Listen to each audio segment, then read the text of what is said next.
اور ایک وہ زمانہ تھا کہ تو جو نہیں ہے تو کچھ بھی نہیں ہے، یہ مانا کہ محفل جواں ہے ہنسی ہے. اور ایک یہ رہی ایک جان ایلیا کہ ایک شخص جو مجھ سے وقت لے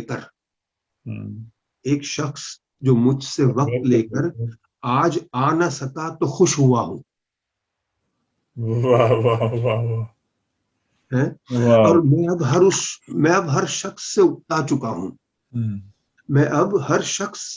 چکا ہوں. فقط کچھ دوست ہیں اور دوست بھی کیا ہے.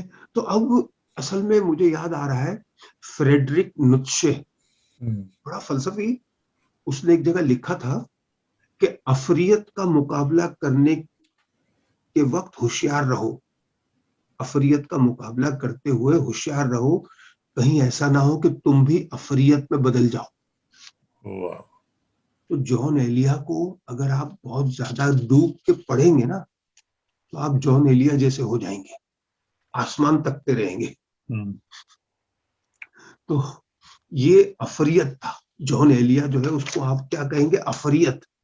اور اس سے الجھنا جو ہے، اس میں اپنی ایک انا تھی، وہ اپنی انفرادیت.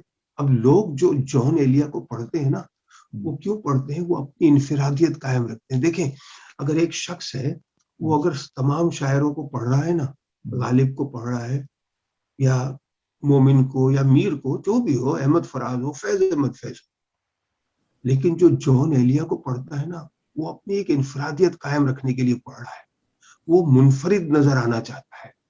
آپ دیکھیں جان ایلیا، اس کی جو وہ ہے آپ کا انورسن رائے، اس نے ایک تعزیتی نظم لکھی تھی کہ جان ایلیا کو کون جانتا ہے. اس میں وہ کیا لکھتا ہے کہ خود اندہامی پر یقین رکھنے والے انارکسٹ جان ایلیا کے لیے اب تعزیتی جلسے ہوں گے. یعنی وہ جان ایلیا جو انارکسٹ تھا، اس کے لیے تعزیتی جلسے ہوں گے. اور جان کی مثال اس وبا کی ہے، وہ وبا ہے جو اپنے گرد و پیش کو بھی مرض اور موت سے دوچار کر دیتی ہے. اور جان ایلیا ایک ایسی میت ہے جو اپنے نوحہ گروں کو بد دعا دیتی ہے. تو آپ بتائیے، اگر ہم میں سے ہر تیسرا شخص جان ایلیا بن جائے تو چوتھے دن قیامت آ جائے گی. یہ ہے جان ایلیا. آپ دیکھیں اس نے کیا لکھا ہے. اچھا، یہ شعر جان ایلیا کا، اگر یہ شعر کسی اور شاعر نے لکھا ہوتا نا، صابر رضا، یہ اتنا مقبول نہ ہوتا. یہ مقبول ہوا کہ یہ جان کا شعر ہے. جو گزاری نہ جا سکی ہم سے، ہم نے وہ زندگی گزاری ہے. کیا بے ساخی، کیا بات ہے.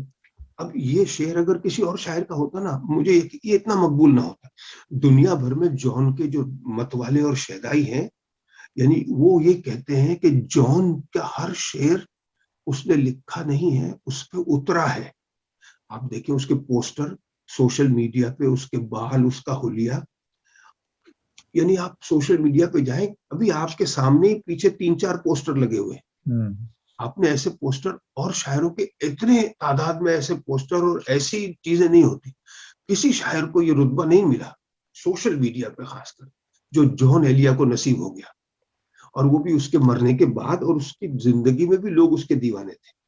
تو جان کی جو شاعری ہے اور اس کی جو زندگی ہے، اس میں تضاد نہیں ہے. یہ چیز اسے منفرد کرتی ہے دوسرے شاعروں سے. آپ اگر دوسرے شاعروں کا کلام دیکھیں تو اس میں آپ کو مختلف کیفیتیں ملیں گی. ایک ہی کیفیت کا کوئی بھی شاعر نہیں ملے گا. چاہے آپ غالب کو لے لیں، فیض کو لے لیں، وہاں کہیں نہ کہیں کوئی نہ کوئی فرق ہے. شاعری جیسا موڈ ہوتا ہے ویسا شعر اترتا ہے. آدمی کا موڈ رومانی ہے، رومانی شعر اترے گا. لیکن جان ایلیا کی شاعری اور اس کی جو زندگی گزری ہے، اس میں تضاد نہیں ہے. بالکل اس کی کاپی ہے وہ، کہ سماج کو اس نے جوتے کی نوک پر رکھا. جان ایلیا نے، اس کی کوئی لابی نہیں تھی اور اس کا کوئی گروہ نہیں تھا. آج کل شاعروں کے گروہ ہیں، آپ مانتے ہیں یہ بات؟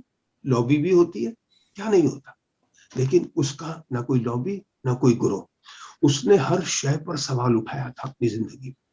کوئی ایسی چیز نہیں تھی جس پہ اس نے سوال نہ اٹھایا. اور فرنود میں اس کے 181 مضامین جو ہیں، اس میں ہر مضمون میں اس نے ایک الگ نوعیت کا سماجی، سیاسی، مذہبی سوال اٹھایا، لیکن آپ جان ایلیا پر سوال نہیں اٹھا سکتے. یہ ہے اس کی زندگی. اس نے بڑے بڑے لوگوں کا انکار کر دیا اور ڈرا نہیں، اور اس انکار پر وہ ڈٹا رہا.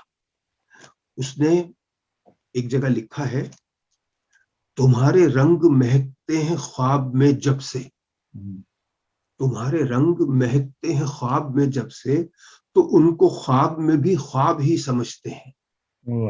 یعنی ایک ایسا شخص جسے ہر چیز پر شک تھا، اسے اپنے وجود پہ شک تھا، اسے دنیا پہ شک تھا، اسے کائنات کی ساری چیز شک کے عالم میں.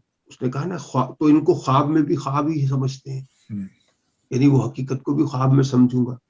تو اس کا شعر جو ہے کتنا خوبصورت شعر ہے، داستاں ختم ہونے والی ہے، تم میری آخری محبت ہو.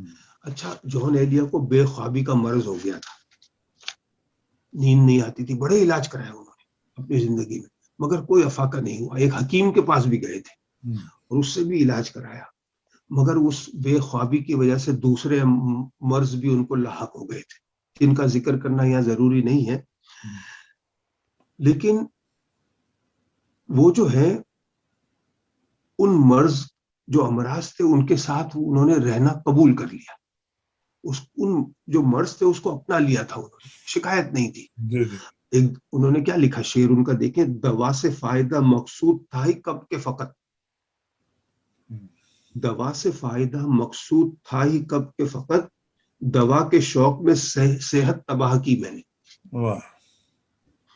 تو جان ایلیا جو ہے اس کا یہ دیکھیں، یعنی افریت جو کہا ہے نا اس کو، واقعی افریت، یعنی ایک ایسا شخص آپ دیکھیں، آپ اس کو اگر دیکھیں، پوری جتنے بھی شعراء کرام ہیں، مجھے سب کی عزت ہے، میں سب کا احترام کرتا ہوں، مجھے سب کے اشعار پسند ہیں، میں گنگناتا بھی ان کو، مگر ایک چیز ضرور ایسی ہے صابر رضا جو جان ایلیا کو منفرد کر دیتی ہے.